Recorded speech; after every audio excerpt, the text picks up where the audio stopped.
Justice Barrett. Morning, General. I want to pick up on one of Justice Kavanaugh's early questions. He pointed out that the burdens of the law fall equally on boys and girls because neither can transition.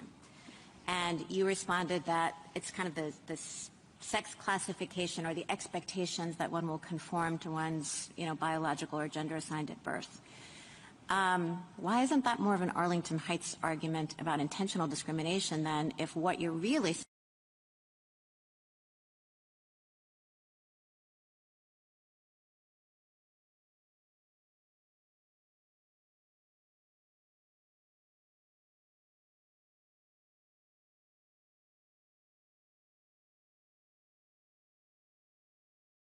not subject boys and girls to equal treatment. And you can see that if you look at how the law applies to some of the individual plaintiffs. Take Ryan Rowe, who is one of the individual plaintiffs here. He wants to take testosterone in order to live and identify as a boy, and he's prohibited by SB 1 from doing so because his birth sex was female. But if you change Ryan's birth sex and suppose he was assigned male at birth, then SB 1's restriction lifts. So he is not being treated the same as a boy, as a boy who was assigned male at birth. And I think that is the kind of quintessential test the court has applied for purposes of identifying when there's a sex classification. So what would your argument be if a new drug is developed within, say, 2 or 3 years that just the only purpose of the drug, there's no precocious puberty purpose or anything like that, the only reason to give this drug is it targets minors who have gender dysphoria particularly? And a state passes a law, the FDA approves it, so it's available in some states, but a state passes a law saying no one has access to it. So now you don't have that whole thing falls out. Yeah. So that would not be a facial sex classification. And there I do think that you would have to apply an Arlington Heights type of analysis to see whether the context and history demonstrate that actually the state was intending to treat people differently based on their sex. But I think that would function very differently from SB 1. Why don't you have an Arlington Heights argument here, too? Because I take it one thing you think would be wrong with that law is the stereotyping function. Well, I think that Arlington Heights doesn't seem like the natural doctrinal home for a law like SB 1 that says on its face you can't act inconsistent with sex. And I take your point about that's applying some equal rules to boys and girls, but that's true anytime you have a law that says you can't act inconsistent with a characteristic. That means that there's going to be a restriction on males and a restriction on females. It's true of any other factor, too, inconsistent with race, inconsistent with religion. You might say, well, that's not just singling out one religion or one race or one sex for disparate treatment, but I think it actually increases the number of classifications when you're applying parallel restrictive rules on the basis of a protected characteristic across the board. So let me return to Justice Kagan's questions. She asked you whether really the more natural way to think about this is that it is discriminating on the basis of transgender status rather than, I feel like trying to make the Bostock-like argument, holding all things equal, or that you have to do this by reference to, biological sex, feels like an odd way to solve the problem, and kind of that hypothetical I gave you about the drug that just has the transitioning purpose. So if we just head-on confront the question which you raise in the second part of your brief about whether transgender status should be a suspect class, one question I have is, at least as far as I can think of, we don't have a history of de jure, or that I know of, we don't have a history of de jure discrimination against transgender people, right? You point out in your brief that in the last 3 years there have been these laws. But before that, we might have had private societal discrimination.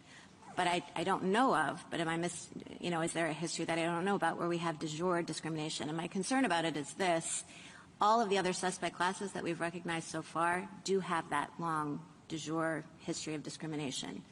And, the Equal Protection Clause applies to state action, so it feels like an odd fit to say that in their private lives, people have discriminated against transgender people. Therefore, we're going to treat it as a suspect class for purposes of the Equal Protection Clause. So I think you may be right that the discrimination, historical discrimination against transgender people may not have been reflected in the laws, but I think there's no dispute that there is a broad history here, and it hasn't just been confined to private actors. I think that if you actually looked at the facts, there's a wealth of evidence to suggest that transgender people throughout history have been subjected to violence and discrimination and maybe lost employment opportunities or housing opportunities, even in contexts where there might be state state public employment at play.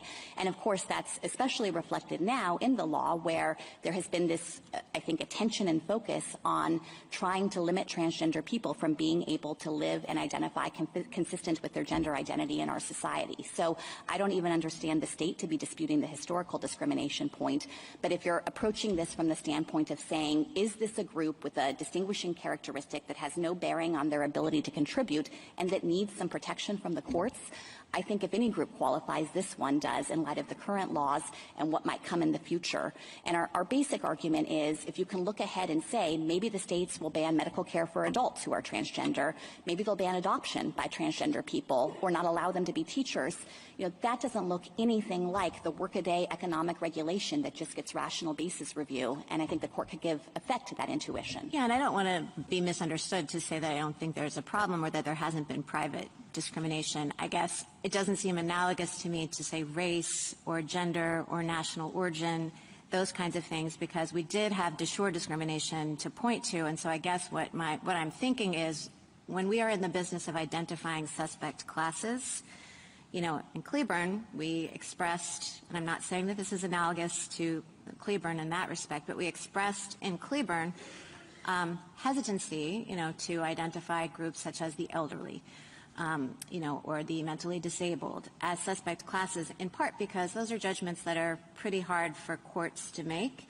And at least de jure discrimination of the sort experienced by women, or people on the basis of race, gives us something to point to if we're going to be identifying a new suspect class, which we haven't done for a long time. Yeah, and I, of course, take that point, and I should reiterate, we don't think the court has to confront it here. But in the cases involving age and disability, I understand the court to have approached those issues with somewhat different reasoning, that age is something we all experience, that disability is a broad and diverse group, and that individuals with disabilities have been able to harness the majoritarian political forces to protect their rights.